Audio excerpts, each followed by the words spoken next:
Et bonjour à toutes et à tous. Mais déjà 24 personnes nous ont rejoints pour ce webinaire sur les collectivités face aux défis de la chaleur et du froid renouvelable, contexte et enjeux aujourd'hui, avec bien, les interventions de Claire Barré et Simon Toin de l'ADEME et un témoignage d'Éric Hector qui a mis en place des solutions dans une collectivité.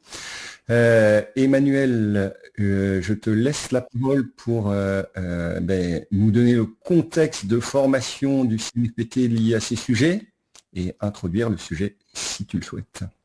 Merci Julien, merci à tous pour votre présence. C'est ce premier webinaire d'une série de 4 sur la chaleur et le froid renouvelable. Et donc comment les collectivités peuvent se saisir de ce véhicule énergétique pour accélérer la transition énergétique sur les territoires. Alors effectivement, en matière d'offres de formation, le CNFPT est déjà équipé pour répondre à vos besoins de formation continue.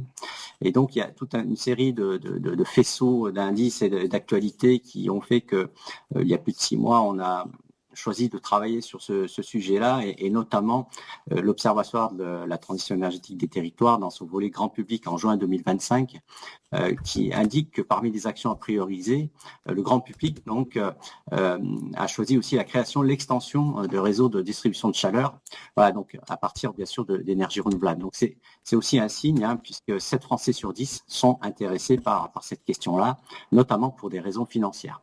Alors, on part sur une série de 4 webinaires jusqu'au mois de janvier 2026 pour explorer, mais ce ne seront pas des formations, même si vous pourrez valider en tant que formation ces temps de webinaires. Nous allons explorer les différents paramètres qui régissent, on va dire, les politiques locales de chaleur et de froid renouvelable. On va évoquer les contextes, les enjeux, les rôles donc de ces réseaux de chaleur dans la transition énergétique, les solutions, quels sont les acteurs, les freins, les leviers. Voilà. Alors aujourd'hui, effectivement, comme le disait Julien, on a invité Monsieur Toin et Madame Barré de l'ADEME et on les remercie pour intervenir, mais aussi Éric Hector qui est un représentant, si j'ai bien compris, de régie du département de la Moselle, on va dire d'une entité qui s'appelle ENES, mais vous préciserez, j'imagine, pour illustrer ce domaine-là qui va être introduit par nos collègues de l'ADEME.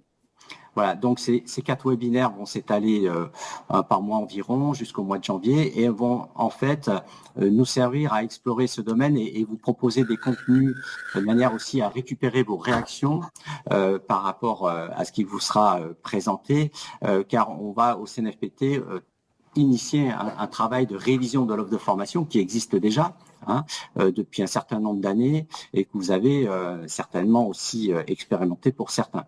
Alors, pour ceux qui connaissent la formation continue au CNFPT, j'indique ici en commentaire 4 codes stage que vous pourrez après coup, lorsque l'offre de formation 2026 sera parue, c'est-à-dire dans quelques jours, au mois d'octobre, vous pourrez visualiser les sessions de formation qui seront organisées en 2026, les lieux, les dates, sur ces différents modules de formation qui concernent à la fois la stratégie en la matière, les questions aussi de délégation de services publics, mais aussi il y a un stage sur la filière bois-énergie et les petits réseaux de chaleur, et on va aussi jusqu'à la gestion durable de la ressource forestière, puisque cette ressource-là conditionne ensuite, on va dire, la distribution de chaleur sur les territoires à travers, on va dire, ces flux de biomasse entre les territoires ruraux notamment et les territoires urbains.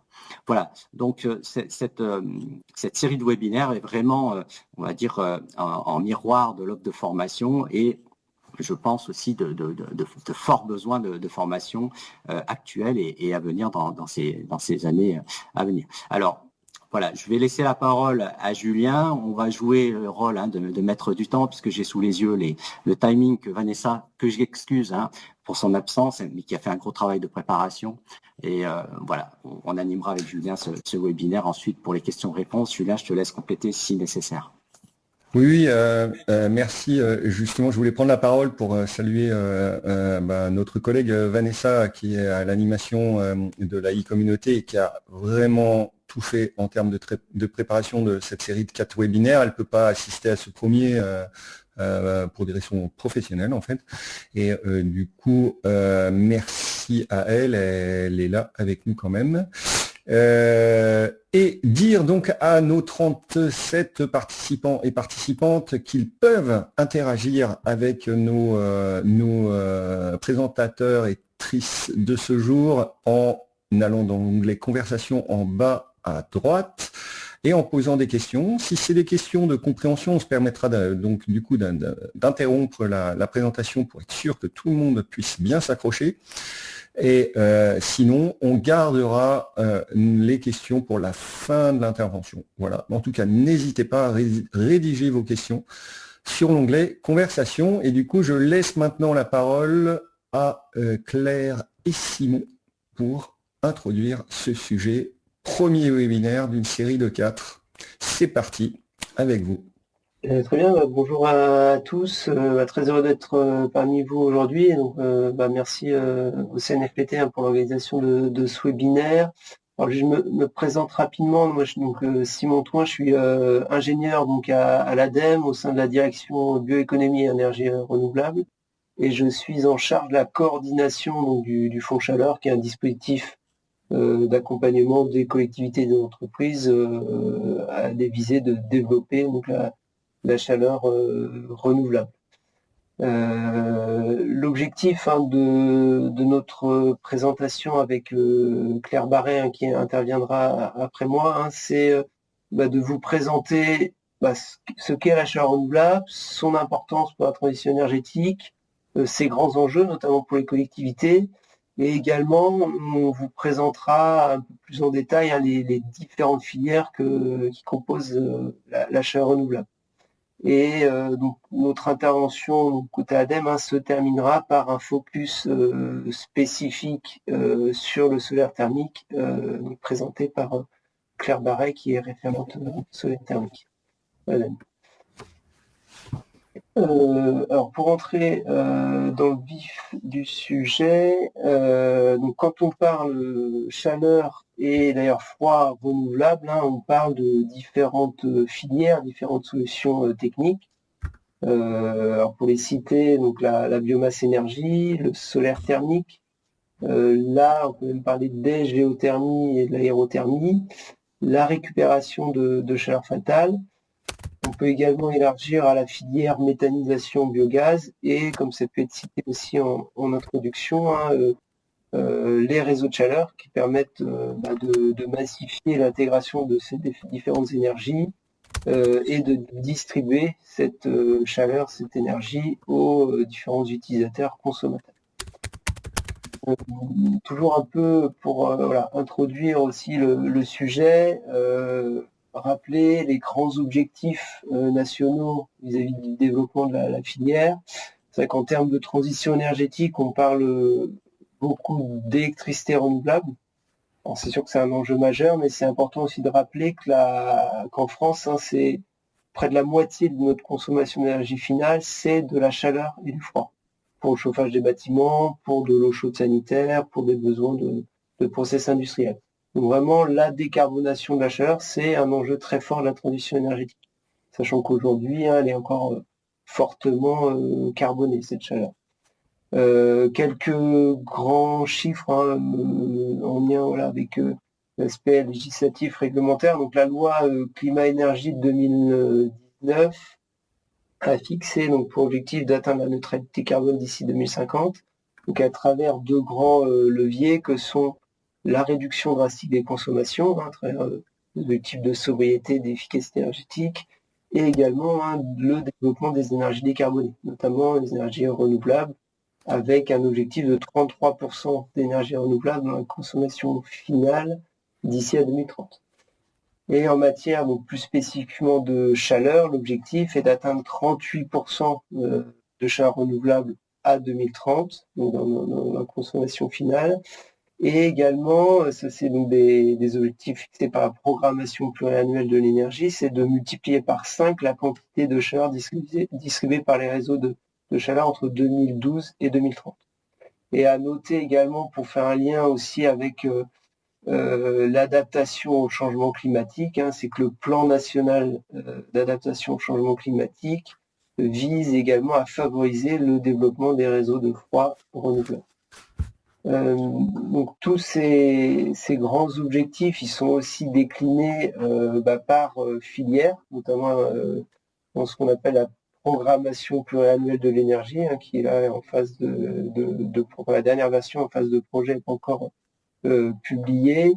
Alors sans rentrer dans le détail là, de ces chiffres présentés sur la slide, mais quelques points à retenir. Alors, déjà sur l'état des lieux, ce qu'il faut retenir, c'est que le bois énergie reste l'énergie, l'achat renouvelable, la très majoritaire. C'est 58% des 180 TWh de chaleur renouvelable. Et donc sur les objectifs de développement, la programmation pluriannuelle de l'énergie, elle fixe, en tout cas le projet de PPE, programmation pluriannuelle de l'énergie, fixe des objectifs très ambitieux de développement de la chaleur renouvelable, fois 1,6 à fois 1,9 d'ici à 2030 et fois 1,9 à fois 1,4 d'ici à 2035. Sachant que, comme je l'ai précisé, et que vous voyez là sur le graphique, les objectifs sont déclinés également par sous-filière. Donc pourquoi c'est important d'accélérer le développement de la chaleur renouvelable et donc quels sont les principaux enjeux et bénéfices de la chaleur renouvelable? Alors déjà, c'est des enjeux environnementaux, c'est des aspects atténuation du changement climatique, donc substitution des énergies fossiles, donc réduction des émissions de CO2. Sur des aspects aussi adaptation au changement climatique, notamment à travers la production de froid efficace et renouvelable. Des enjeux économiques, donc c'est vrai que chaque kilowattheure de chaleur produit, c'est moins d'énergie fossile importée, donc moins de dépendance à ces énergies fossiles, dont les prix fluctuent parfois beaucoup et pèsent assez lourd sur la balance commerciale. Des enjeux toujours économiques mais aussi sociaux. À la filière chaleur renouvelable, c'est la création d'emplois non délocalisables sur des aspects d'activité de maintenance, d'exploitation, d'ingénierie, de travaux. Des aspects économiques sociaux pour les consommateurs. C'est pour les consommateurs beaucoup plus de visibilité sur les coûts, en tout cas des coûts qui fluctuent beaucoup moins variables que les énergies fossiles. Et enfin, un aspect aussi à avoir en tête, c'est l'aspect plus technologique. Les technologies renouvelables sont fiables, matures, on a des retours d'expérience sur des dizaines d'années, et c'est des technologies qui sont adaptées à globalement tous les besoins, que ce soit des besoins basse température pour le chauffage de bâtiments, des besoins de froid, voire des besoins très haute température, notamment dans l'industrie.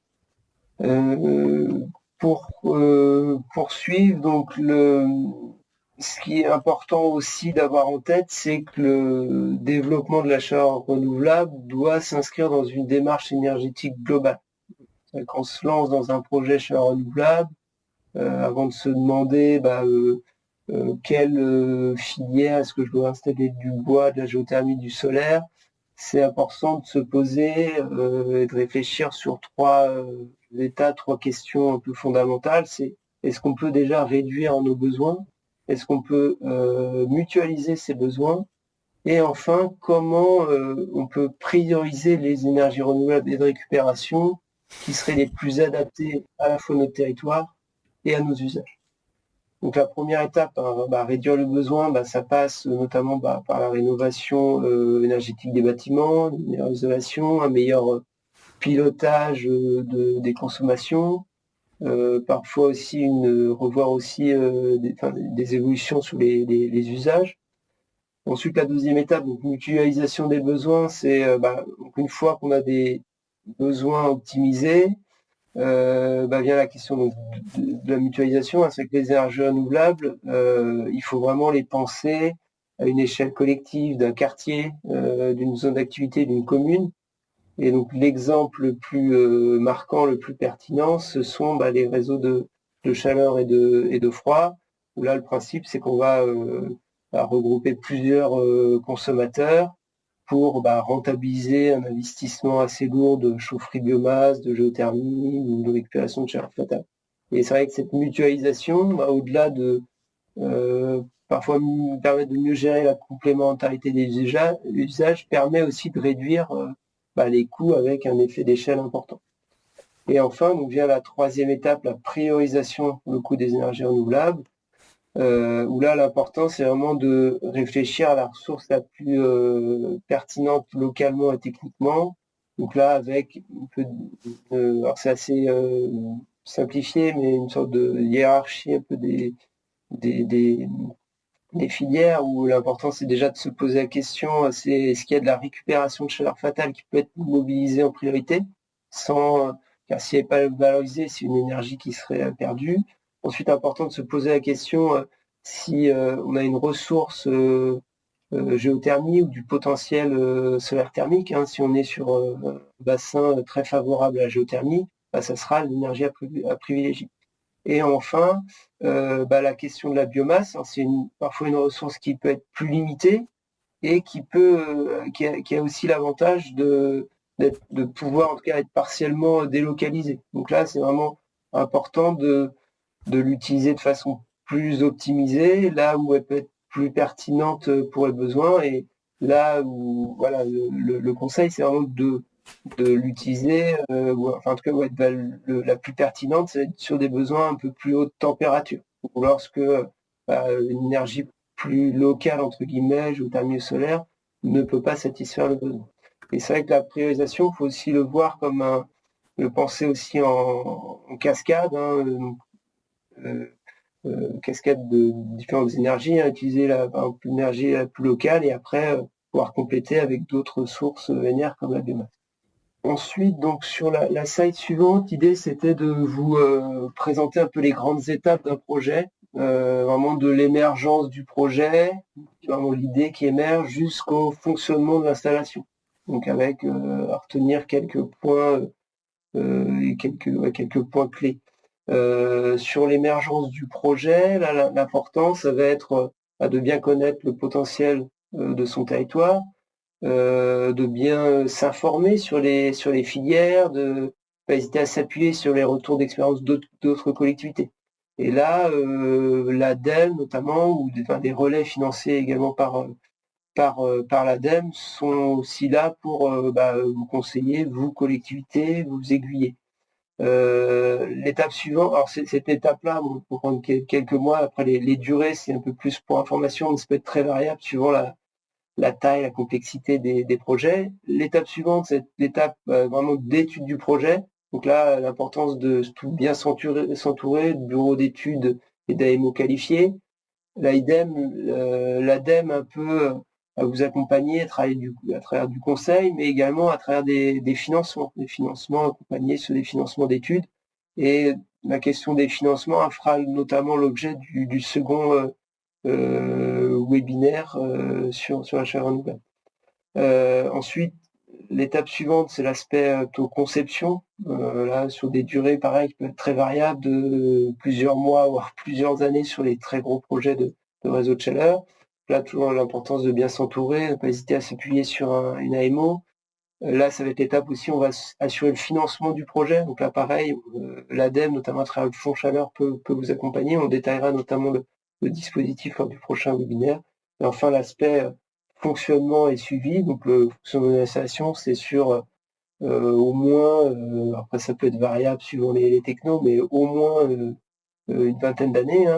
Et là, l'importance d'avoir une bonne exploitation, un personnel d'exploitation bien formé, sinon on risque de dégrader les performances énergétiques et économiques de son installation dans le temps. Et l'importance aussi de pouvoir suivre, donc l'importance du comptage, de pouvoir suivre les performances de son installation pour s'assurer de son bon fonctionnement. Les slides suivantes, là, donc vont détailler un peu plus spécifiquement les différentes filières. Donc là, on propose là de présenter, commencer par la biomasse énergie.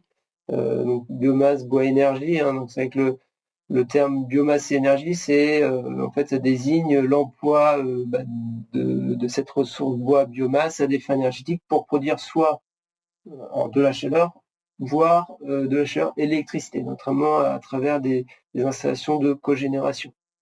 On dit sur cette filière, on distingue deux sous-filières, hein, le chauffage au bois domestique, hein, donc les poêles bois bûche, granulés, les inserts, et la filière chaufferie collective ou industrielle, notamment pour alimenter des réseaux de chaleur.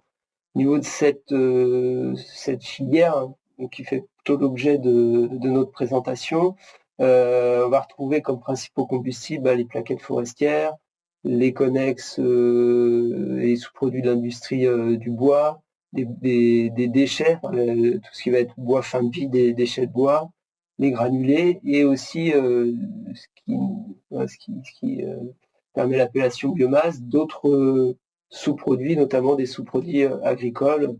On peut citer les anadelins, notamment dans certaines régions dans le nord, ou des coques, en tout cas des sous-produits plutôt issus de l'industrie agroalimentaire ou agricole. Alors, la slide suivante nous présente, je ne vais pas rentrer dans le détail, mais le grand principe de fonctionnement d'une chaufferie biomasse collective, hein, avec donc une livraison du combustible. La première étape d'une chaufferie, ça va être le stockage de ce combustible, qui va être après convoyé vers un générateur de chaleur, donc une chaudière, qui va lui-même produire de l'eau chaude, de la vapeur pour alimenter un réseau de chaleur, un process industriel. Sous ce générateur, cette chaudière, on va collecter les cendres sous le foyer. Et puis après, il y a l'aspect, tout ce qui va être l'aspect fumisterie, donc traitement des fumées à travers des filtres type multicyclone et filtre à manche ou électrofiltre. Et puis ensuite, donc l'évacuation de ces fumée traitée par la cheminée. Je passe volontairement assez vite, mais voilà. Ensuite, la slide suivante, on voulait là vous présenter un peu, pareil, de façon assez synthétique, mais les grandes conditions pour installer, en tout cas réussir son projet biomasse. Le premier aspect, c'est sur l'approvisionnement. Donc un approvisionnement local, de qualité, en tout cas adapté à son installation.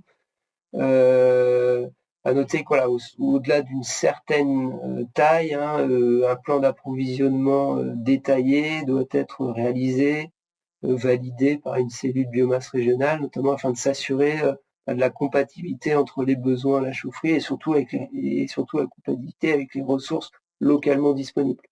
Le deuxième aspect, ça va être l'aspect plutôt emplacement, enfin bien étudier l'emplacement de la chaufferie, notamment vis-à-vis du respect notamment des riverains, donc pour éviter les nuisances de trafic de camions, les nuisances éventuellement rejet en termes de qualité de l'air. Bien étudier aussi les possibilités de livraison du bois par camion. Ça, c'est un aspect vraiment important au niveau de l'étude de la conception du projet.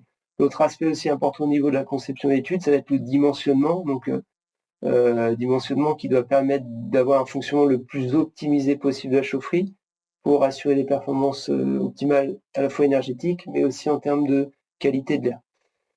Le quatrième aspect à ne pas négliger, ça va être le système de filtration des fumées. Alors, je citais, il existe différents filtres en fonction du typologie de combustible. On va avoir des systèmes de filtration plus ou moins poussés, notamment très poussés quand on va être sur du déchet de bois.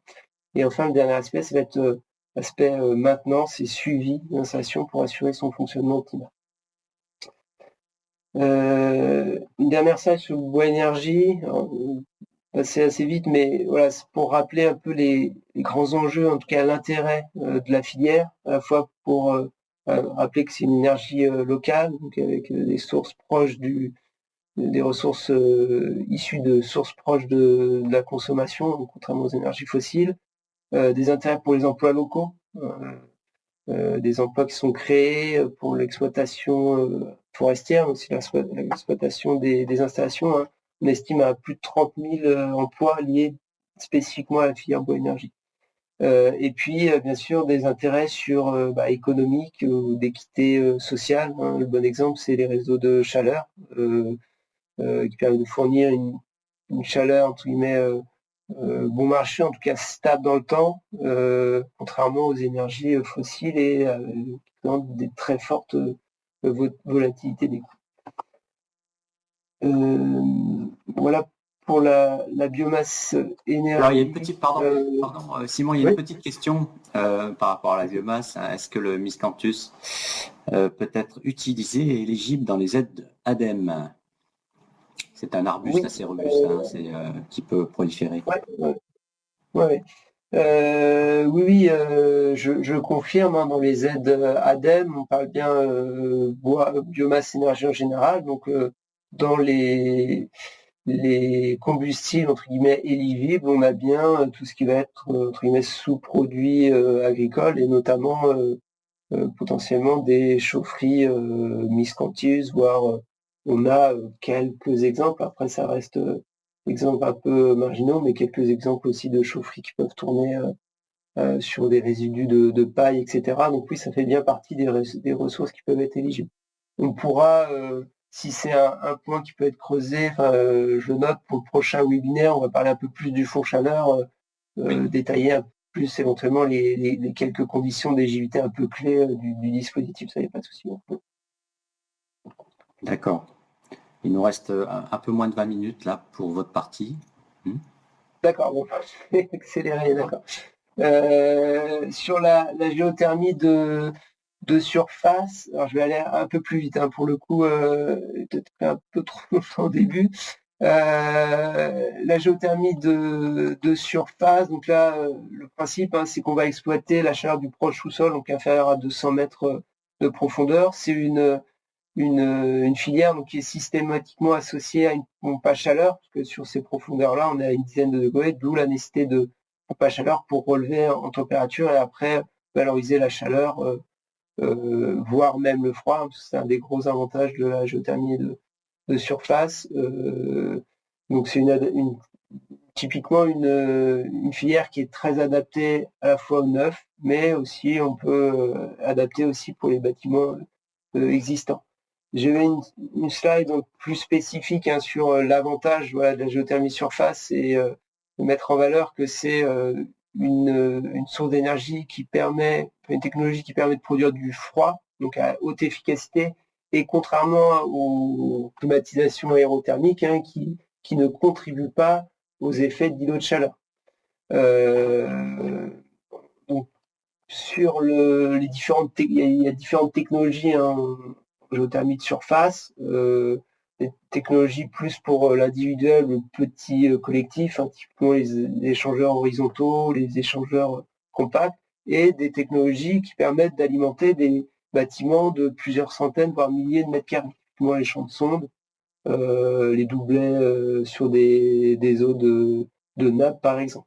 Après, on a aussi d'autres technos qui sont associés à la géothermie, notamment tout ce qui est thalassothermie. On a différents projets, notamment sur la Côte d'Azur, hein, projet sur Nice, sur Marseille, hein, des réseaux de chaleur qui sont alimentés par thalassothermie. Et notamment, on peut citer aussi en outre-mer des projets là pour permettre de produire du froid, ce qu'on appelle des SWOC, de la climatisation marine, où là, on va venir chercher des eaux à très grande profondeur pour après alimenter des bâtiments, des réseaux en froid directement, et ce sans passer par des pompes à chaleur. J'accélère, je passe assez vite, mais pour avoir le temps un peu de présenter rapidement les différentes technologies. Ensuite, on a une autre filière au niveau de la géothermie, c'est la géothermie profonde, où là on va être sur des niveaux de profondeur entre 200 et 2500 mètres. Là, le principe, hein, c'est que l'eau à ces profondeurs-là va être captée par des forages et va servir de vecteur énergétique pour transférer la chaleur. Typiquement, l'exemple en région parisienne, on a beaucoup d'installations de géothermie profonde. À 1 mètre de profondeur, on attend des températures de l'ordre de 45 degrés, voire même jusqu'à 90 sur certains forages un peu plus profonds.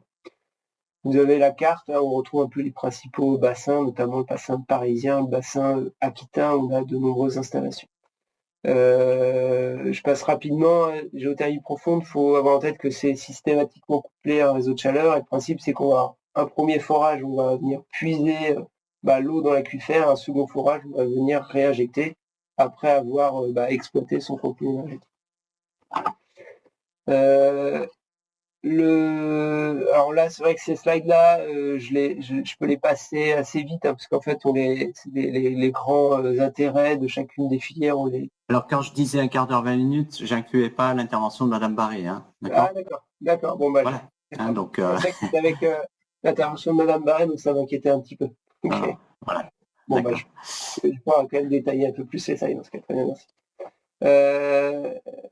Concernant l'intérêt de la géothermie, donc on va retrouver un intérêt, c'est une énergie bien sûr locale, comme rappelé là sur la grande démarche, c'est vraiment une énergie qu'il faut prioriser quand on est sur des zones favorables. Des intérêts vis-à-vis des emplois locaux. Donc la filière pourvoyeuse d'emplois dans le domaine des forages, du génie civil, génie thermique, la maintenance, exploitation des réseaux de chaleur. Voilà, on estime à environ 2600 emplois liés spécifiquement à cette filière. Et un intérêt économique et d'équité sociale, donc notamment pour la géothermie profonde, qui est, comme je le précisais, couplée à des réseaux de chaleur et qui bénéficier à tous les usagers de ces réseaux. Et donc, bon, c'est un peu le même principe que pour les réseaux de chaleur biomasse. On est sur globalement des coûts qui sont en tout cas beaucoup plus stable que sur des réseaux de chaleur ou des énergies fossiles dans le temps. La troisième filière là, que vous voulez vous détailler, donc ça concerne la récupération de chaleur fatale. Donc là, le principe de cette filière, c'est de venir récupérer les calories, en tout cas la chaleur qui peut être produite à l'occasion d'un procédé notamment industriel, dont la finalité de ce procédé n'est pas la production de chaleur. Typiquement, ça va être de venir récupérer de la chaleur sur des fours industriels, de venir récupérer de la chaleur sur des usines d'incinération de déchets. Donc là, l'idée, c'est vraiment de convertir ces calories, entre guillemets, qui ont été perdues pour les réinjecter soit localement, les réutiliser directement sur des process industriels au sein d'une usine, soit de réinjecter cette énergie-là pour des réseaux de chaleur urbains. Donc les principaux gisements, donc ça va être bien sûr au niveau de l'industrie, là on estime à environ 60 TWh qui seraient disponibles, dont la moitié serait à plus de 100 degrés. C'est-à-dire qu'il y a aussi un gisement très important sur la chaleur qu'on va considérer comme plus basse température et qui, elle, va nécessiter l'ajout de pompe à chaleur pour la relever en température, pour la valoriser. Le second grand gisement, ça va être les STEP, les stations d'épuration. Là, on estime environ 10 TWh. Donc là, on va vraiment être sur une chaleur plus basse température, entre 15 et 20 degrés. Et donc là, qui nécessite systématiquement d'être couplé à une pompe à chaleur pour être récupéré et valorisé. Un autre gisement et qui risque de se développer assez fortement là dans les prochaines années, ça va être les data centers. Donc là, comme pour les steppes, on va être plutôt sur des gisements basse température autour de 30 degrés. Alors là, aujourd'hui, on a un peu de mal à définir précisément en tout cas les gisements, mais on l'estime de l'ordre de quelques térawattheures quand même. Et enfin, le dernier gisement, c'est un gisement qui est déjà beaucoup exploité, notamment à travers les réseaux de chaleur urbains, c'est les usines d'incinération de déchets, les UVE ou UIOM. Et là, on estime à entre 8 et 10 TWh qui restent encore à valoriser, sachant que sur bon nombre, une grande majorité aujourd'hui des UVE, on valorise la chaleur ou on produit également de l'électricité. Donc là, toujours un peu cette même slide, un peu synthèse sur les grands intérêts de la chaleur fatale. Donc, rappeler, c'est une énergie locale qu'il convient de prioriser quand elle est disponible. Un intérêt pour les emplois locaux. La captation de chaleur fatale, c'est une logique circulaire, source d'emploi, d'investissement, et des intérêts sur des économies, facture, équité sociale. Donc la chaleur fatale, c'est un levier de création de valeur, parce que ça peut être dans un premier temps des recettes complémentaires pour l'industriel qui va lui pouvoir vendre sa chaleur à un réseau de chaleur, et c'est aussi une économie financière pour les clients de ce réseau de chaleur qui auront accès finalement à une chaleur à bas coût, néanmoins beaucoup moins volatile que les prix des énergies fossiles. Ensuite, un focus donc sur les réseaux de chaleur et de froid. Donc là, le principe d'un réseau de chaleur, donc c'est un système de distribution de la chaleur. Et cette chaleur est produite de façon centralisée. Et puis donc le principe, c'est qu'elle est desservie, elle est distribuée à une pluralité d'usagers. Donc la chaleur est produite de façon centralisée par une ou voire plusieurs unités de production de chaleur. Ensuite, elle est donc distribuée dans un réseau de distribution primaire jusqu'aux différentes sous-stations, aux différents bâtiments, voire même industriels qui peuvent être raccordés à ce réseau de chaleur à travers des sous-stations d'échange qui ensuite derrière permettent d'alimenter le secondaire de chaque bâtiment. Ce qu'il faut retenir des réseaux de chaleur, c'est vraiment un outil indispensable au développement de la chaleur renouvelable. Sans les réseaux de chaleur, on ne pourrait pas valoriser, en tout cas massifier la valorisation de gisements importants d'énergie renouvelable et de récupération. Typiquement, je citais tout à l'heure, mais des installations de géothermie profonde, des récupérations de surchaleur fatale industrielle ou UVE passent quasi systématiquement par une valorisation derrière à travers un réseau de chaleur. Ce qu'il faut aussi retenir, c'est que les réseaux de chaleur, c'est un outil qui peut être adapté à différentes tailles de collectivités. Je vous cite là dans la slide trois grandes catégories de réseaux, mais avec l'exemple du réseau de chaleur de Grenoble, qui est un des plus gros réseaux en France, sur plusieurs je n'ai pas mis les térawattheures, mais plusieurs térawattheures, mégawattheures distribués. Donc c'est vraiment des très gros réseaux de chaleur urbains alimentés par plusieurs unités de production, de la biomasse, la récupération de chaleur fatale.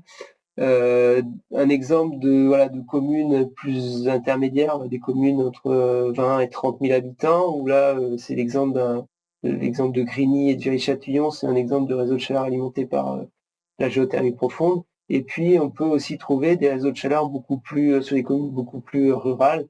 L'exemple ici dans les Deux-Sèvres du réseau de chaleur de Cerizay, une commune de 5000 habitants.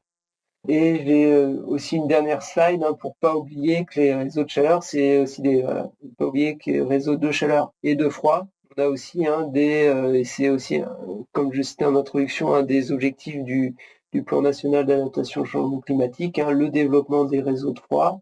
Et là, pour vous citer un exemple, c'est le réseau de chaud et de froid à Marseille. Donc il y a un réseau qui est alimenté par thalassothermie. On vient puiser de l'eau dans le port, et après, donc à travers des thermofrigopompes ou des crocs froids, on vient alimenter un réseau de froid et de chaud sur le quartier d'Euro-Méditerranée qui est à côté du port de Marseille. Donc ça, c'est vraiment des solutions adaptées pertinentes pour l'adaptation au changement climatique. Et comme j'indiquais tout à l'heure, c'est vraiment ça permet de limiter fortement les îlots de chaleur. L'intérêt des réseaux de chaleur, donc je passe énergie locale, intérêt emplois locaux, sur toute la chaîne de valeur, de l'installation de production jusqu'à l'exploitation. On estime à environ 3600 emplois temps plein concernés spécifiquement par la filière réseau de chaleur. Et pour rentrer un peu plus dans le détail sur les intérêts économie, de facture, équité sociale, les prix, c'est des prix des ressources énergétiques, donc des prix beaucoup moins fluctuants que celles des énergies fossiles, notamment le gaz. C'est vraiment les réseaux de chaleur, c'est un moyen de donner de la visibilité aux abonnés, maîtriser le budget chauffage. Et à retenir, c'est que l'autre atout des réseaux de chaleur, c'est que sont soumis, s'ils sont efficaces, donc à plus de 50% de NR, à une TVA réduite à 5,5%. Donc c'est vraiment aussi un moyen de plus pour les collectivités locales de réduire la facture énergétique. Et je termine par la dernière filière avant de laisser la main à Claire Barret. Donc sur la filière méthanisation, alors le principe, c'est on est sur un processus biologique qui permet de transformer une partie de la matière organique en biogaz, donc en méthane, et on obtient également donc un résidu qui est le digestat, qui lui peut être valorisé d'un point de vue économique. Les principales ressources agricoles mobilisées, c'est essentiellement des ressources agricoles. Et donc, globalement, en France, la moitié des matières sont issues des matières animales, d'éjection d'animaux d'élevage, et l'autre moitié de végétaux, notamment des résidus de culture. Les principaux usages du biogaz, ça va être principalement, et c'est notamment pour ça que c'est souvent associé à l'achat renouvelable, l'injection sur les réseaux de gaz. Ça peut être aussi un combustible pour des cogénérations, donc pour produire de l'électricité et de la chaleur, ou directement utilisé en chaudière pour produire la chaleur. Et également, le quatrième usage, ça va être un usage carburant, donc la production de bio, ce qu'on appelle bio-GND, un biogaz naturel véhicule. Et comme je vous disais, le digestat peut lui être utilisé comme fertilisant derrière.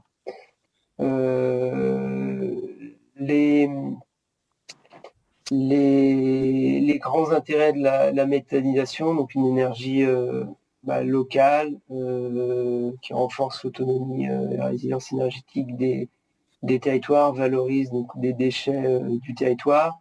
Les emplois, on estime à environ 6800 emplois liés directement à la filière.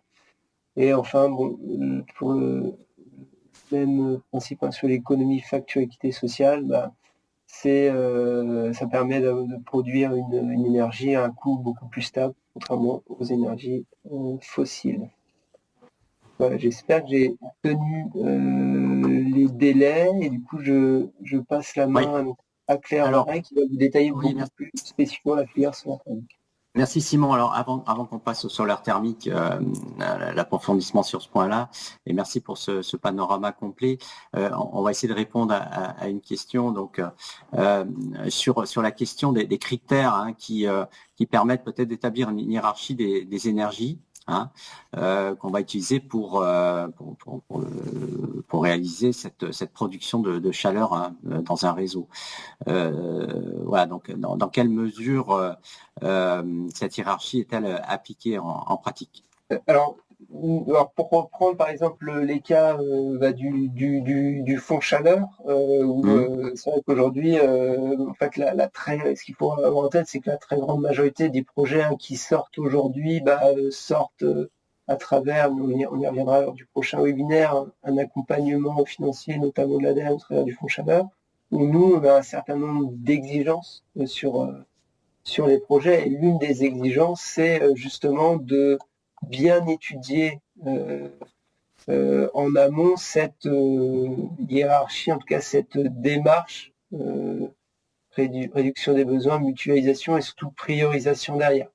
Il faut vraiment, en tout cas nous, dans les projets qu'on instruit, nous sont déposés, que le porteur étudie et justifie en tout cas clairement son choix d'utiliser telle ou telle énergie renouvelable, et notamment, je prends l'exemple sur des zones à fort potentiel géothermique, on peut en tout cas refuser un projet qui serait sur cette zone-là, qui sortirait qu'en biomasse, par exemple. Donc après, c'est des grandes orientations. Après, on sait bien que il y a des questions aussi, je précisais, techniques, d'usage, de niveau de température qui sont étudiés. Mais voilà, nous en tout cas, c'est la phase étude justification est très importante. D'accord. Ok, il y avait une question sur la méthanisation que vous avez évoquée en fin de présentation. Avant cela, une question sur la valorisation énergétique par combustion des déchets résiduels, hein, donc on pense aux unités de valorisation énergétique. Est-elle envisageable pour alimenter les réseaux de chaleur urbains?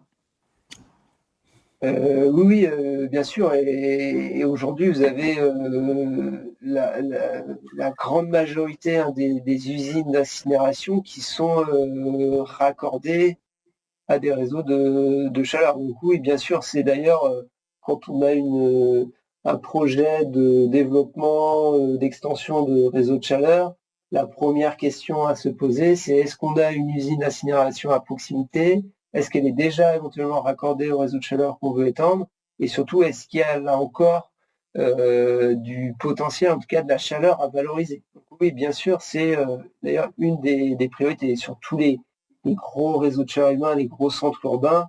Les réseaux de chaleur sont alimentés au moins en partie par des usines d'incinération de déchets. D'accord. Et concernant la méthanisation, donc la question, qu'en est-il, dans quelle mesure est-ce imaginable de l'utilisation de gaz issus de la méthanisation? Oui, il y a l'un des principaux usages, ça va être d'injecter le biométhane produit sur les réseaux de gaz GRT gaz, quoi. Ouais. D'accord. Ok, bon, visiblement, Jean-Évin est satisfait de la réponse qui a été faite auparavant.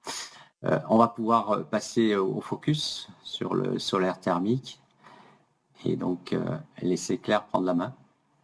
Oui, bonjour, merci de me donner la parole. Donc, comme Simon l'a dit, je suis référence nationale sur le solaire thermique à l'ADEME et moi, je vais commencer par un petit sondage pour savoir qui connaît un peu cette technologie. Et donc, la question qui est posée, c'est le solaire thermique, ça permet de produire de l'électricité, ça permet de produire de la chaleur ou ça permet de produire de la chaleur et de l'électricité. Alors du coup, j'ai pas eu le temps d'expliquer, mais visiblement nos participants se sont saisis de l'outil instantanément. On a déjà 30 votants sur 50. Et là, on arrive quasiment au bout, puisque quasiment tout le monde a voté et il se dégage une claire majorité. Bon, alors déjà, il n'y a personne qui a répondu produire de l'électricité, donc ça, c'est un très bon point, parce que c'est vrai qu'on connaît très bien les installations photovoltaïques. Par contre, on connaît moins bien le solaire thermique. C'est vrai que c'est quelque chose qui est moins connu. Donc, effectivement, on a donc 2 tiers des gens qui ont à peu près répondu produire de la chaleur et 1 tiers qui ont répondu produire de la chaleur et de l'électricité. Et en fait, la réponse juste, c'est produire de la chaleur et de l'électricité dans certaines conditions. Effectivement, le solaire thermique permet de produire de la chaleur, mais il existe aussi certains types de capteurs qui sont des capteurs photovoltaïques et qui permettent de récupérer la chaleur en face arrière et donc qui produisent également de la chaleur. Donc, ça permet de cumuler l'intérêt du photovoltaïque et du thermique. Donc voilà, c'est un peu spécifique. Donc le fonctionnement du solaire thermique, comme vous voyez ici, on a l'irradiation solaire qui va donner sur le capteur. Donc le capteur, c'est vraiment quelque chose de très simple par rapport à du photovoltaïque.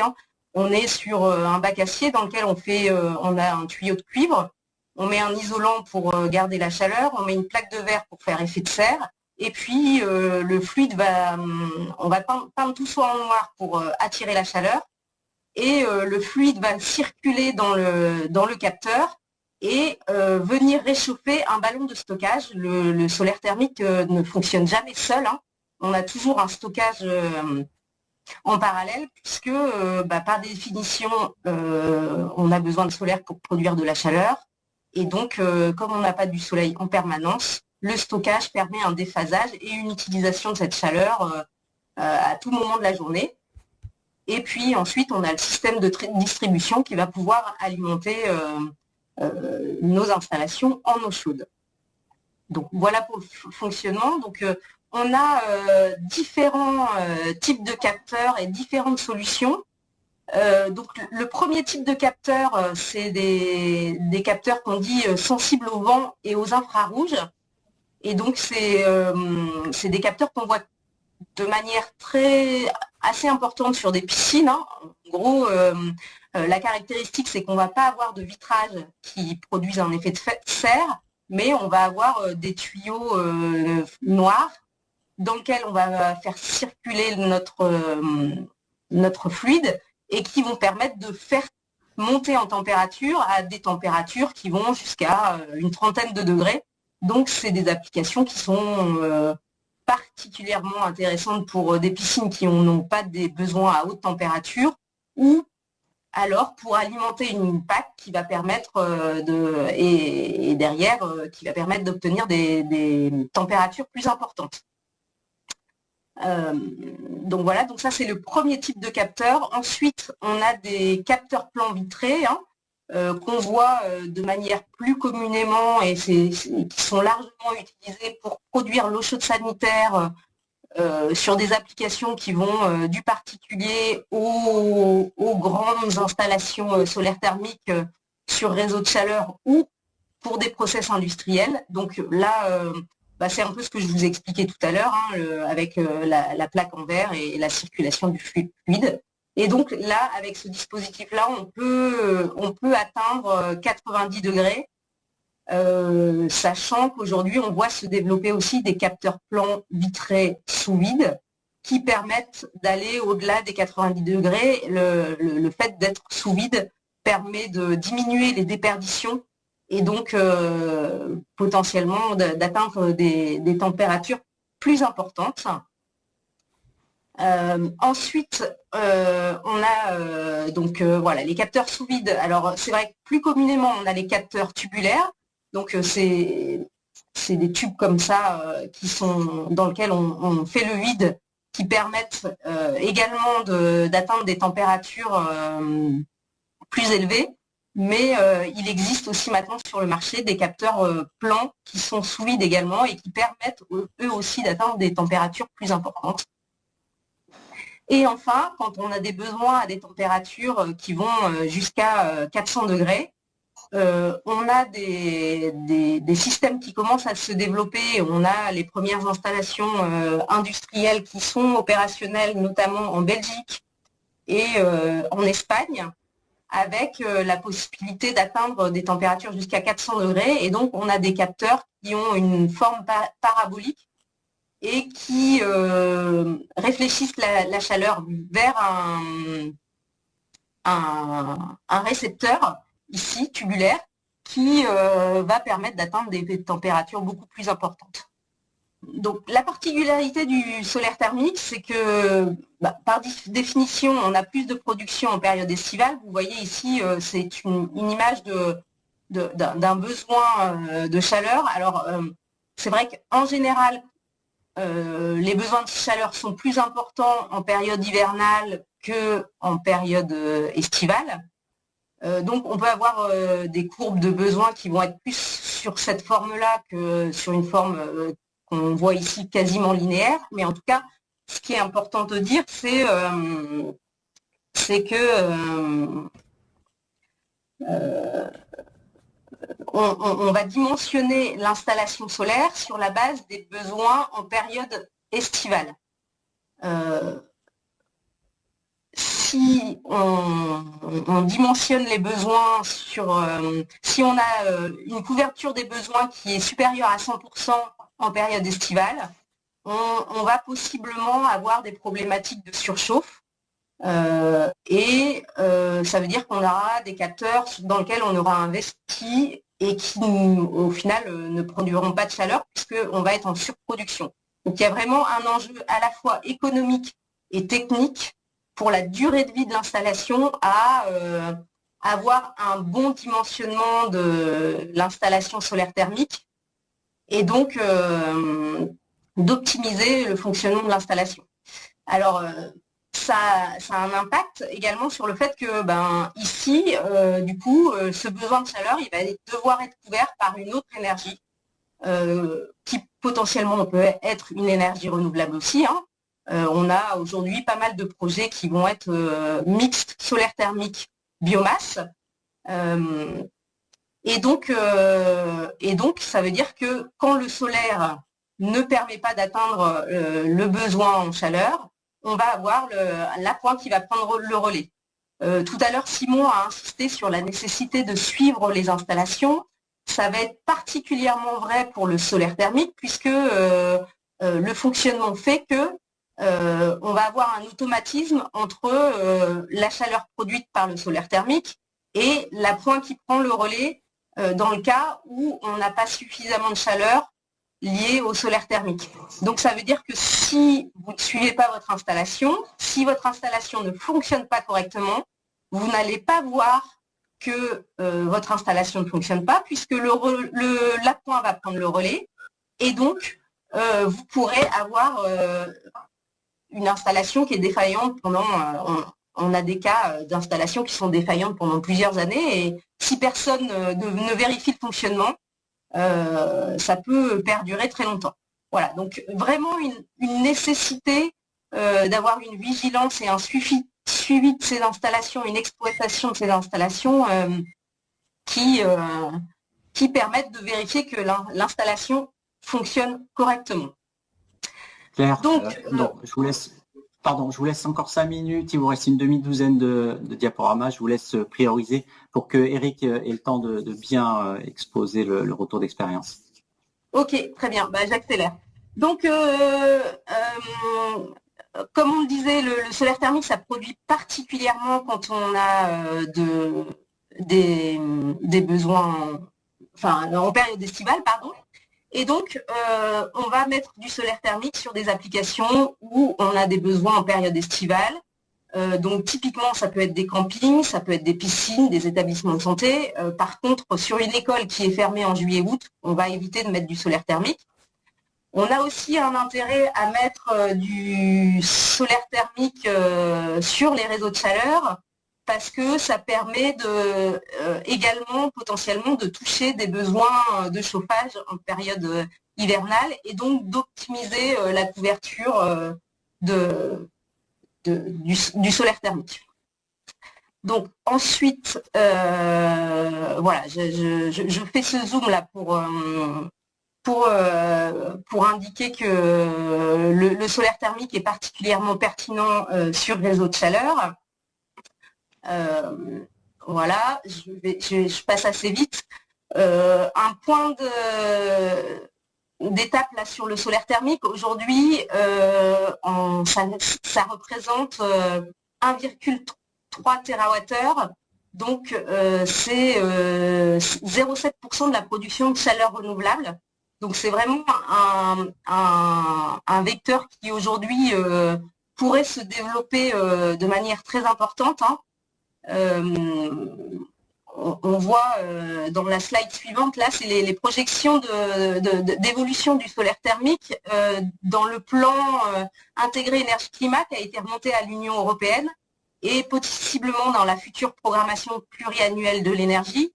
Ça revient à un objectif de plus 30% chaque année sur le solaire thermique. Donc, ça veut dire qu'il faut vraiment qu'on ait une augmentation importante du développement du solaire thermique. Et notamment, sur cette slide ici, là, on voit la loi d'accélération de la production d'énergie renouvelable et le portail cartographique à disposition qui permet aux collectivités de faire remonter leur zone d'accélération. Le solaire thermique est parfois oublié dans le cadre de ces zones d'accélération. Donc, il y a vraiment un enjeu à l'intégrer et notamment à prioriser le solaire thermique sur des zones qui sont à proximité des besoins de chaleur. La particularité du solaire thermique, c'est que la chaleur se transporte relativement mal par rapport à l'électricité. Par contre, elle se stocke. Donc, si on a un besoin de chaleur à proximité et de la surface disponible, il y a un intérêt à prioriser sur le solaire thermique par rapport à du photovoltaïque qui, lui, se transporte très bien et donc va pouvoir être localisé à des emplacements beaucoup plus éloignés. Donc voilà, j'avais prévu un questionnaire, mais du coup, compte tenu du temps qui nous reste, je le fais en direct. Hein. Voilà. Donc, oui. Sur l'intérêt du solaire thermique, en fait, on est sur une solution qui est entièrement en CAPEX, c'est-à-dire qu'on réalise un investissement initial et après, les frais d'entretien, de suivi d'exploitation sont vraiment minimes. Et donc, on est sur un coût, quand on considère la durée de vie de l'installation, qui est tout à fait compétitif par rapport à d'autres solutions, notamment sur réseau de chaleur. Et surtout, on est sur un coût qui est stable dans le temps et donc qui ne va pas être soumis aux évolutions soit du gaz, soit de la biomasse. Donc, il y a vraiment un intérêt à ce niveau-là. Là, ici, je vous ai rajouté également les données pour une production de solaire thermique chez le particulier. Donc ça, c'est des données chez le particulier. Hein. On voit que par rapport... Donc le CESIS, c'est le chauffe-eau solaire individuel. Donc on voit que le chauffe-eau solaire individuel est compétitif par rapport à un chauffe-eau thermodynamique ou par rapport à un chauffe-eau électrique classique, parce que notamment il a une durée de vie de fonctionnement beaucoup plus importante que les autres solutions et qu'il ne nécessite pas d'utilité. Ensuite, autre intérêt important du solaire thermique, c'est qu'on est vraiment sur une solution qui est avec une industrie française, des solutions françaises et européennes. Donc, on a vraiment un marché du solaire thermique qui a une balance positive. Et donc, le fait de mettre du solaire thermique génère des emplois localement et en Europe. Et il n'y a pas du tout aujourd'hui de solutions importées qui viennent d'Asie comme sur d'autres technologies. Voilà, donc je finis sur cette belle photo d'une centrale à Narbonne. Et je suis disponible pour les questions ou pour passer la parole éventuellement. Oui. Ok, merci. Donc on a effectivement quelques questions. Alors une première sur est-ce qu'on pourrait avoir des machines de conversion chaleur vers électricité et j'imagine que dans la question c'est et des financements associés. Alors en fait aujourd'hui on a plus de solutions de type électricité vers chaleur pour répondre à des problématiques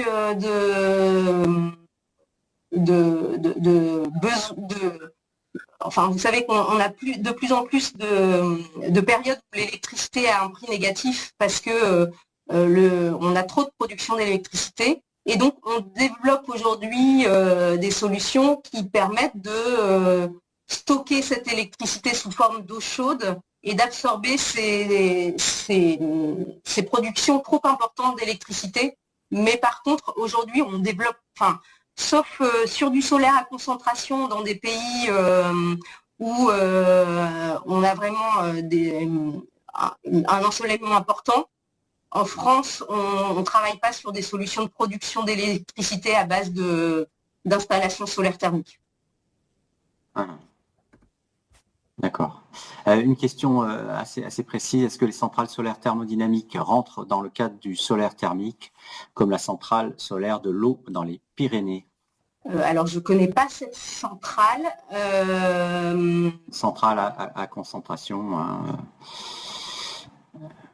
Alors, aujourd'hui, on commence, c'est ce que je disais sur les centrales à concentration, on commence à voir émerger ce type de projet. Et donc, nous, on est très vigilants sur ces projets-là et on en accompagne quelques-uns. Mais c'est vrai que c'est pas la cible principale. Aujourd'hui, on base quand même, quand je vous montrais les chiffres sur la PPE, ils sont principalement axés sur les capteurs plans classiques. D'accord. Je prends encore quelques questions et Claire, merci d'y répondre brièvement de manière à ce que ensuite Eric puisse avoir 10 bonnes minutes et des questions auxquelles il pourra répondre. À quand le décollage réel du solaire thermique? Je lis littéralement. Un problème de dysfonctionnement, etc. Sûrement point d'interrogation. On attend toujours. Voilà. Une question sur le marché. J'attends aussi. Alors, il y a quand même beaucoup d'études, d'outils qui ont été mis à disposition sur le site Sokol. Je vous invite vraiment à vous référer au site Sokol sur les outils, notamment de suivi et d'exploitation, qui sont vraiment très importants à mettre en œuvre pour avoir un bon fonctionnement des installations. D'accord. On va rester sur le solaire thermique et on prendra la question de Jean-Eva plus tard. Et donc, celle de Émeric Lefebvre, existe-t-il est-ce qu'il y a une taxe liée à l'utilisation du solaire thermique? Est-ce qu'il y a une taxe? Alors, de quelle nature? Non. Non. Et la dernière question, quels sont les pays qui produisent cette technologie? Quels sont les fabricants phares? Alors, on a pas mal de fabricants qui sont installés en France. On a Sirius, on a Viessmann qui a une usine aussi, on a Vaillant à côté de Nantes. Donc, il y a pas mal d'industriels en France. Et après, on a pas mal aussi en Allemagne, en Autriche, voilà. Mais c'est principalement quand même, c'est même exclusivement des industriels européens. D'accord. Donc Julien a mis un lien Internet certainement pour répondre à cette question. Oui, c'est le site Sokol en question dont je viens de parler. Merci. D'accord. Super. Oui, solaire collectif. Ok. Donc pour faire la transition, j'imagine que Eric a peut-être des compléments de réponse par rapport à ces questions et pour faire miroir à l'expérience qu'il va exposer en matière de solaire thermique. À vous. Oui, juste avant, je voudrais saluer la course contre la montre de Claire sur ce sujet et dire que de toute façon, si il y a une petite frustration sur la réponse aux questions, je vous rappelle qu'après, il y aura une capsule ressources dans la e-communauté et que vous pourrez continuer à poser vos questions dans la conversation de cette capsule et qu'on pourra éventuellement solliciter Claire à nouveau pour avoir quelques réponses. Donc, pas de panique. Et merci du coup à Eric maintenant de prendre la parole. Bonjour à tous. Bonjour. Oui. Je vais en profiter pour me présenter. Donc Eric Hector, je suis manager d'actifs et de projets chez Enes-Creuswald. Donc Enes-Creuswald, c'est une régie municipale d'électricité. Creuswald, ça se situe entre Metz et Strasbourg, pour situer un peu en Moselle. Et donc effectivement, c'est pas l'endroit de France le plus ensoleillé, mais c'est là où on a quand même un peu besoin de chaleur. Donc Enes-Creuswald, vous voyez une slide qui s'appelle Celsius. Donc Celsius, c'est la société de projet qui porte le projet de solaire thermique. Alors pourquoi nous avons mis en place ce solaire thermique? C'est-à-dire qu'en 2018, nous avons établi notre schéma directeur du réseau de chaleur.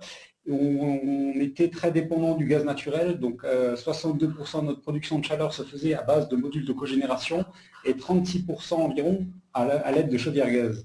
Donc on s'est dit qu'on était fortement exposé en fait au gaz naturel. Alors sur les modules de cogénération, c'est un peu moins grave puisqu'on est couvert par le prix de rachat de l'électricité. Par contre, d'avoir 40% d'appoint gaz sur les chaudières gaz, on s'est dit qu'il y a un réel risque dans le cas où le gaz allait augmenter. Alors cette réflexion était plutôt précurseur puisque en 2022, on a eu, avec le conflit en Ukraine et tout ce qui s'ensuit, la crise énergétique, les coûts du gaz qui ont explosé et donc on était très très content d'avoir mis en place ce parc solaire thermique. Ça a fait partie d'une réflexion qui était de dire on a étudié toutes les solutions pour verdir notre réseau et pour conserver aussi en fait notre ADN naturel qui est l'électricité. Donc on voulait conserver quand même une certaine part de modules de cogénération, donc de production d'électricité. Et en fait, on a un projet de verdissement du réseau d'ici 2030 qui était dans la première phase de dire on s'attelle à la période estivale parce que c'est là où les chaudières gaz fonctionnaient et c'est là où le coût économique était le plus impactant. Et donc, on a mis en place le parc solaire thermique depuis début 2021. Donc là, ça fait, on va rentrer dans la cinquième année, pardon. Et on a un projet de récupération de chaleur fractale chez un industriel qu'on va mettre en place sous 2 ans. Alors initialement, on devait faire de la biomasse, mais en fait, on a changé notre fusil d'épaule parce qu'on s'est rendu compte que la biomasse, les ressources commençaient à à s'amenuiser dans le Grand Est. et on avait une réelle crainte sur le prix de la ressource, puisque la ressource va devenir de moins en moins importante. Donc le solaire thermique, ce qu'on peut dire, donc effectivement on va revenir un peu là-dessus, c'est qu'en fait on a dimensionné le solaire thermique pour la période estivale. Donc aujourd'hui, effectivement, le solaire thermique, c'est un système de production qui est fait pour des bas régimes, enfin des basses consommations d'électricité, de chaleur. Et en fait, c'est un peu le plus gros frein qu'on a sur le solaire thermique, c'est des installations qui fonctionnent très bien. Par contre, c'est des installations qui fonctionnent au maximum de leur capacité quand on a le minimum de besoin en chaleur. Donc Celsius, donc le parc solaire thermique de Creutzwald, on a un coût, enfin on a une vente d'énergie qui est de 65 € du mégawattheure, donc on est un peu en dessous des 72 € que Claire a présenté tout à l'heure. On a un parc qui fait 5300 m² de surface de captage, donc c'est un très grand parc, et qui est adossé à un réseau de chaleur et qui produit entre 2600 et 3000 mégawattheures en fonction des années, qui couvre à peu près 200 foyers en termes de besoin de chaleur. Alors en termes de fonctionnement, c'est assez simple, c'est un fonctionnement qui est assez simple. Alors mes techniciens me reprennent à chaque fois, mais en fait le fonctionnement est quand même très très simple. On dit qu'il y a beaucoup de CAPEX, il n'y a pas beaucoup d'OPEX, et en fait c'est des systèmes qui sont très très stables et durables dans le temps, puisque aujourd'hui c'est beaucoup d'équipements passifs. On a quelques pompes de circulation, mais effectivement c'est des installations qui sont faites pour durer, on va dire 15 à 20 ans, voire plus si elles sont correctement entretenues, avec un renouvellement des pompes de circulation derrière. Donc effectivement, le système très très simple, hein, on a des capteurs d'ensoleillement qui vont détecter l'ensoleillement. Donc ça se mesure en watts par mètre carré, et à partir du moment où l'ensoleillement est suffisant, on va rentrer dans un système de préchauffage. Donc on va faire tourner en boucle à travers les panneaux l'eau pour la faire monter en température, et dès qu'elle a atteint la température voulue, donc chez nous à peu près 70 à 75 degrés, on va alimenter une cuve de stockage qui, elle, va permettre de répartir le besoin tout au long de la journée et tout au long de l'année. Alors la cuve de stockage, c'est un élément qui est très très important dans le solaire thermique, puisque ça permet également de continuer à faire fonctionner l'installation, enfin le réseau de chaleur pendant la nuit quand il n'y a pas de soleil, mais ça permet également d'avoir une grande flexibilité au niveau du réseau de chaleur. J'y reviendrai par la suite. Alors, effectivement, nous, notre système de solaire thermique, il fonctionne, on va dire, de mai à septembre. Donc on l'a arrêté là, enfin on l'a pas arrêté, mais c'est-à-dire qu'on était en autonomie complète de mai à fin septembre. Donc ça veut dire qu'en fait, toute notre chaufferie avec nos modules cogénération et nos chaudières gaz sont à l'arrêt. Et donc de mai à septembre, on fonctionne exclusivement sur le solaire thermique. Et en fait, ça, c'est le mode de fonctionnement qu'on va appeler été, qui est le mode de fonctionnement prédéfini au départ. Mais on a également un mode de fonctionnement hiver. Donc là, on est rentré dans le mode de fonctionnement hiver, c'est-à-dire qu'on va l'utiliser en termes de préchauffage pour notre chaufferie qui est active pour la période hivernale. Alors, aujourd'hui, on a une particularité, c'est qu'on a un système de stockage qui fonctionne dans les deux sens. Dans les deux sens, ça veut dire quoi? Ça veut dire qu'en fait, on peut alimenter le réseau de chaleur avec la cuve, mais on peut également alimenter la cuve avec le réseau de chaleur. Ça a été voulu parce qu'en fait, à la base, nous, on est des producteurs d'électricité.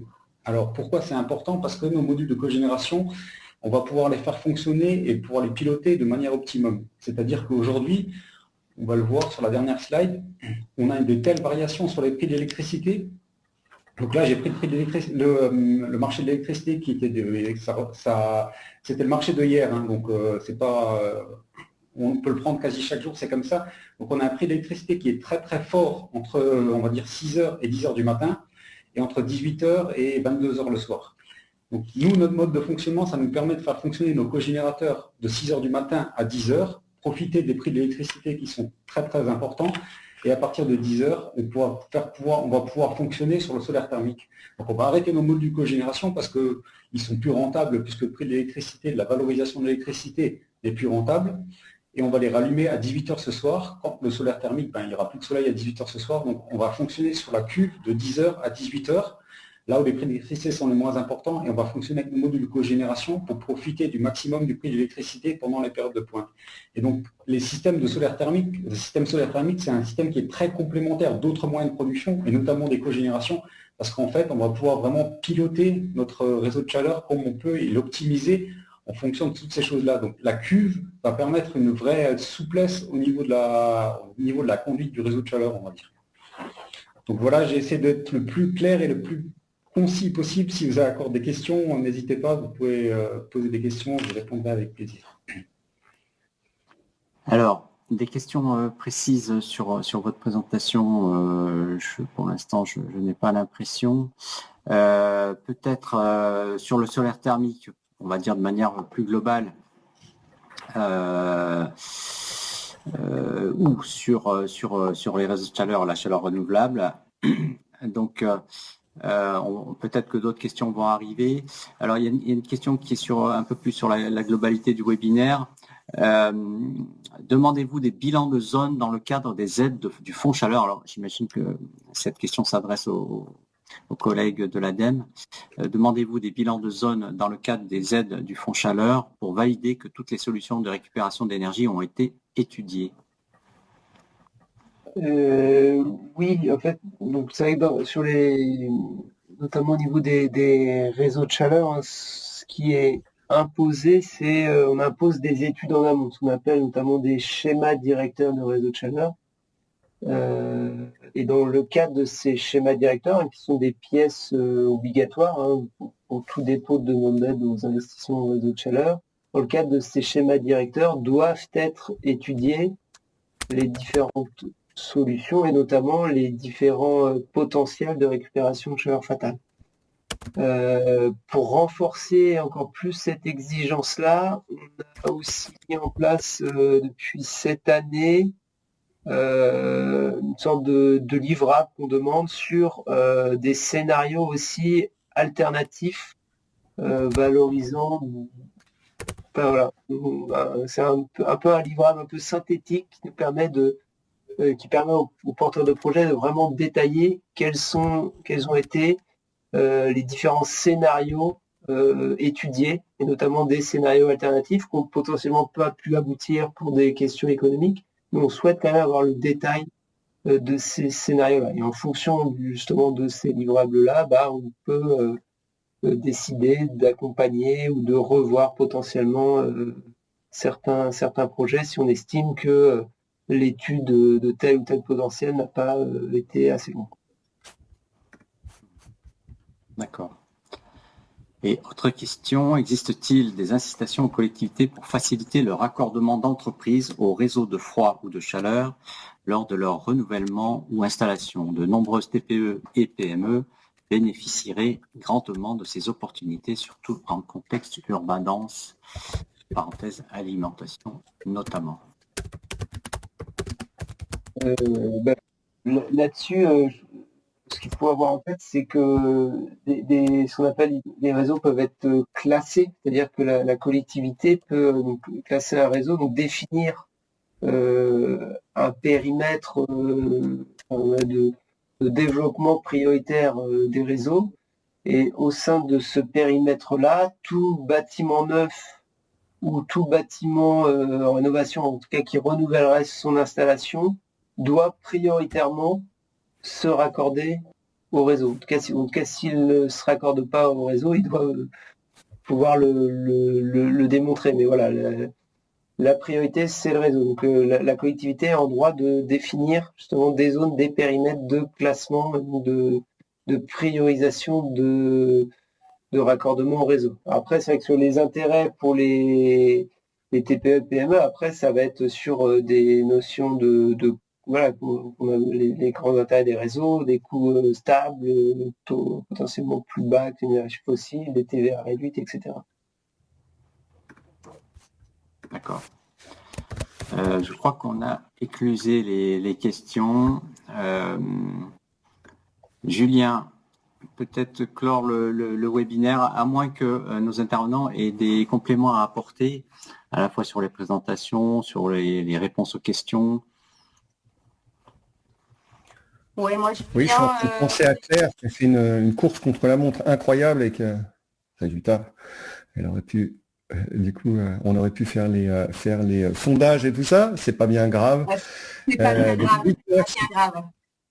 Par contre, oui, ce que j'ai pas dit peut-être sur si on revient, alors en fait c'est pas la même présentation, mais les coûts que j'ai affichés en euros du mégawattheure, c'est des coûts avant subvention en fait. Donc d'où la différence qu'il pouvait y avoir entre ce que j'ai pu afficher et le prix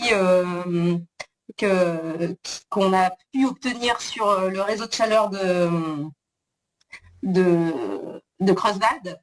Mais voilà, donc effectivement, sur ces coûts-là, on peut rajouter une composante subvention qui fait que on arrive encore à réduire le coût de la chaleur, d'autant plus que en fait, on considère que l'installation, elle peut durer 30 ans.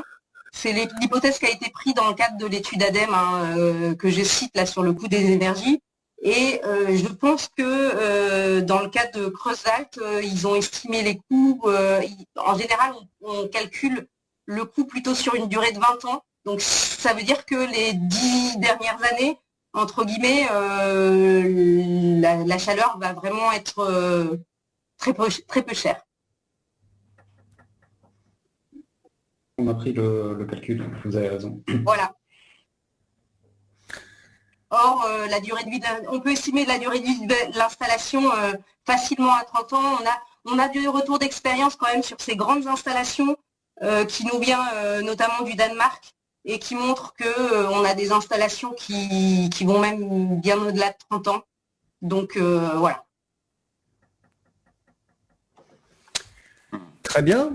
Merci pour ces précisions. Je rappelle à tous les participants et participantes que dans ces prochains jours, vous allez retrouver sur votre e-communauté un post qui est en fait une ressource avec la vidéo et les présentations que vous avez vues aujourd'hui, que vous pourrez continuer à poser vos questions, qu'on les relaiera à nos intervenants. Que je remercie beaucoup pour le temps passé à la préparation de ce webinaire. Encore une petite pensée pour Vanessa qui a vraiment été aussi à l'origine de ces premiers webinaires. On se retrouve, je n'ai plus la date tout à fait en tête, mais on se retrouve très bientôt du coup pour la suite de ce cycle. Et on termine avec quelques minutes d'avance. Merci beaucoup à tous et à toutes et bon appétit et à bientôt. Merci à tous. Au revoir. Merci, au revoir.